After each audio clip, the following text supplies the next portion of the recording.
Becky Lynch has won the vacant Women's World Championship in front of a sold-out Cleveland crowd on Raw, but did WWE just make a huge mistake? But before we get into that, if you're new to the channel, please make sure to smash that like and subscribe button, and let's get straight into the video.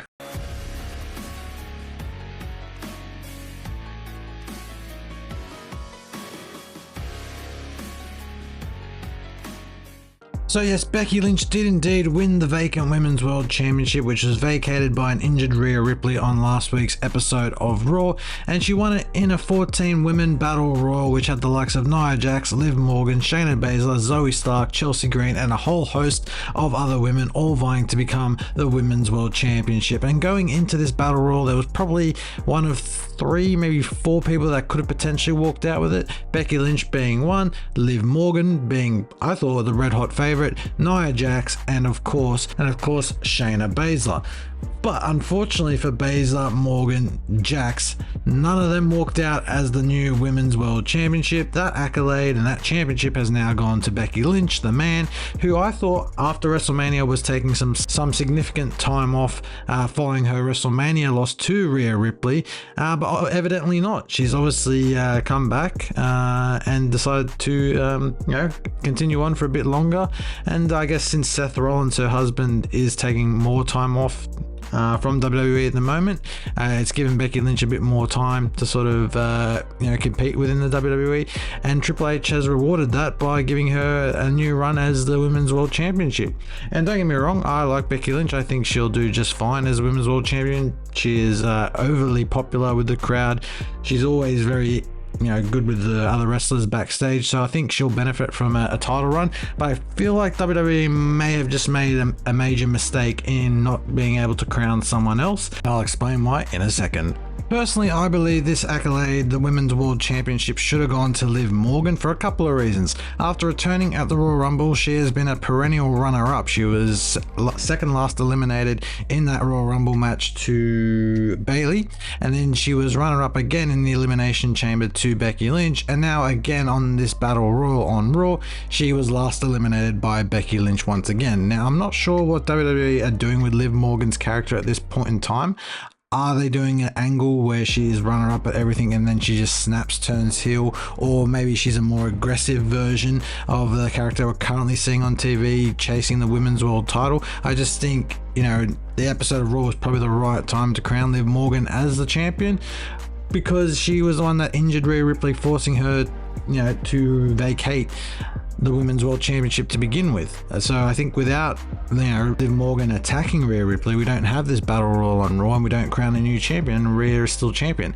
The other thing that leads me to it as well is that Becky Lynch just lost at WrestleMania to Rhea Ripley as well. Why is she being rewarded with another title shot after she lost? Normally that would mean they go to the back of the line, but I suppose when WWE is concerned, it doesn't really matter when or if a storyline makes sense or not. They're just trying to get the right person, they believe, to fill in a gap left by one of their most overly popular superstars in Rhea Ripley in the last year.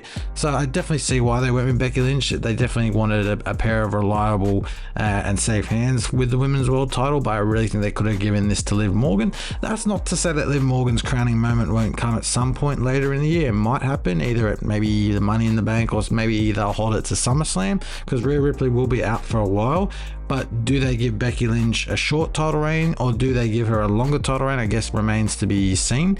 It's definitely the question on a lot of people's lips at the moment. I just personally think they could have gone a different route, as the Becky Lynch route, once she was announced as a participant in this battle royal, just seemed too obvious. And that's not to say sometimes being obvious is the worst thing. Sometimes being obvious is good. But I think, given where Liv Morgan's character has been at the moment, this would have been probably the ideal time to make her the champion, and then get a revenge tour completed, and then go into a whole list of new rivalries that she could have definitely gone into. I guess we'll just have to wait and see what happens over the next couple of weeks and months, and see what Liv Morgan does in response to Becky Lynch beating her yet again. WWE, though, now have an interesting path as to determining who Becky Lynch's next contender is for that Women's World Championship, and I think they could go a couple different ways about doing it. They could go down the qualifying route of having qualifying matches to determine a new number one contender.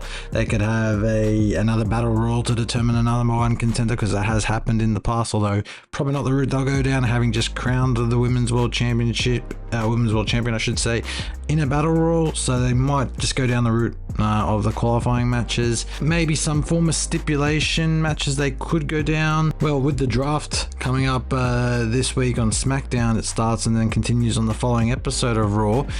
You know, there could be some brand new challenges that, you know, go to Raw and challenge Becky Lynch for that women's world title. I think the likes of Tiffany Stratton definitely is one that could go there. Bianca Belair's been on SmackDown for a while. Maybe she goes over to Raw. Maybe even the likes of Jade Cargill goes over to Raw as well. Becky Lynch versus Jade Cargill could be quite an interesting match as well. I do still think, though, that Liv Morgan is the in my view, is the true number one contender now. Well, I guess they'll just have to wait and see how that plays out on WWE TV and see how the storyline fits. But I personally hope that Liv Morgan goes full heel, maybe, you know, joins forces with the Judgment Day in Rhea Ripley's absence. Weird, I know, but could be a potential route they go. I'd love to see it personally. I think a heel Liv Morgan, you know, tethering into the Judgment Day and, you know, having control over Dominic Mysterio, which they teased actually on this episode of Raw, could be an interesting angle as well. But I guess we'll just have to wait and see what happens on the next few episodes of Raw over the next few weeks and months. But that has been the end of this video, guys. I hope you have enjoyed. If you did like this video, please do smash that like button and smash that subscribe button so you never miss another video, and I'll see you with a new video very, very soon. Have a good one, guys, and I'll catch you later.